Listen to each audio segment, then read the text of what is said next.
First Avenue, 60 First Avenue. Need to complain to Department 18C like in Charlie. 18C, 10-4. 10-4. Is there any fire precinct unit that is 1098 for 7? Holding... Salut les amis! Aujourd'hui, on va parler tout le temps français et on va aller à la caserne de pompiers et on va vous montrer la place. Et aussi, on va donner des questions pour les pompiers. Et n'oublie pas de faire like, et share, et abonner. Et venez avec nous.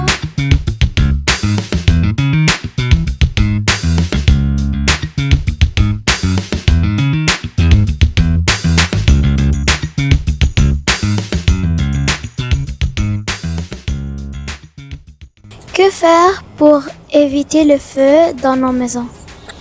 Dans le fond, c'est d'être conscient de qu'est-ce qu'on a alentour dans notre maison. Peut-être les chandelles, dans le fond, de ne pas les laisser allumer.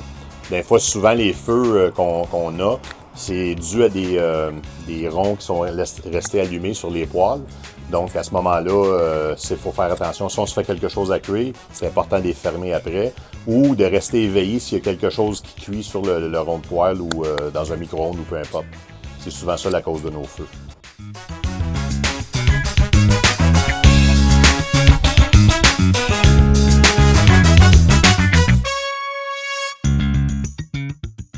Qu'est-ce qu'on fait s'il y a du feu dans la maison? Premièrement, il faut sortir parce que on ne peut pas rester à l'intérieur. C'est bien important de ramper jusqu'à l'extérieur parce que la fumée, elle va au-dessus. Puis comme ça, on sort. C'est bien important aussi peut-être d'avoir un plan avec tes parents, une place où on se retrouve à l'extérieur en cas d'incendie avant que ça arrive. Pour comme ça, que tout le monde se rejoigne à l'extérieur et que tout le monde sache que tout le monde est en sûreté. C'est bien.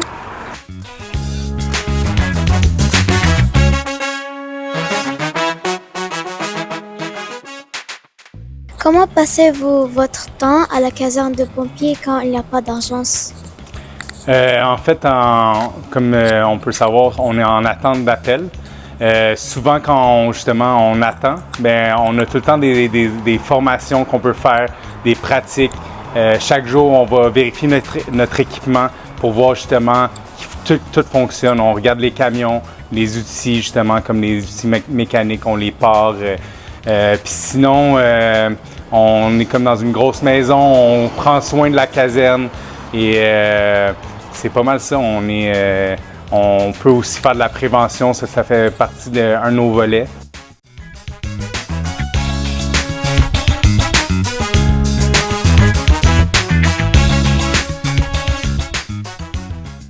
Que doit faire la personne s'il veut être pompier? Premièrement, il faut avoir complété son secondaire 5.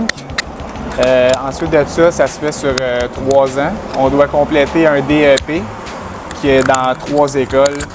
Par exemple, à l'Institut de protection contre les incendies à Laval, où il y a 2 autres écoles aussi. Ensuite de ça, si on veut être dans des grosses villes, plus de 100 000 habitants, comme par exemple Montréal, il faut avoir complété sa technique au collège, qui est sur 2 ans. Puis, qu'est-ce qui est vraiment important, c'est de se tenir, être vraiment en forme parce qu'il y a des tests physiques. Fait qu'ici, au service d'incendie de Montréal, on a plusieurs services. Donc, vous le savez, on a le service de pompiers, qu'on a les feux et les accidents d'auto et tout, mais on est également à 60 % de nos appels à cette heure, depuis 2007. On est premier répondant. Comme vous pouvez voir ici, on répond à toutes les priorités 1. Ce qui est atteinte à la vie, dans le fond, quelqu'un qui serait poignardé, quelqu'un qui accoucherait, quelqu'un qui a de la misère à respirer, c'est toutes les priorités 1 qu'on répond. Et ça, ici à la caserne 17, on répond à peu près à 5200 appels, dont 60 % de ça sont de nature premier répondant. Ici, vous avez l'équipement premier répondant est sur la pompe.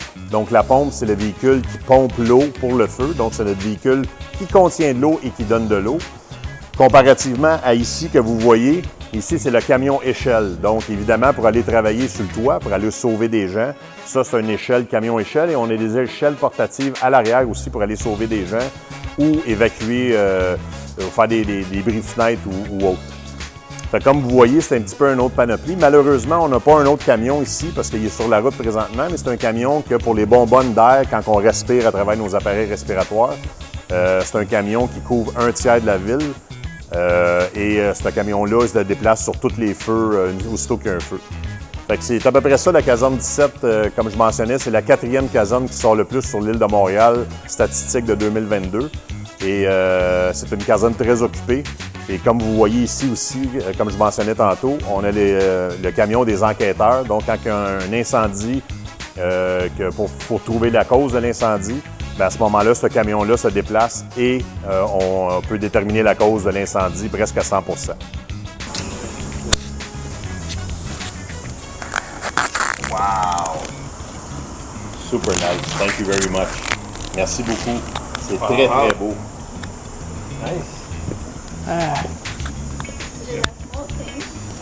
C'est gentil, ça. Très, C'est très beau, gentil, ben ouais.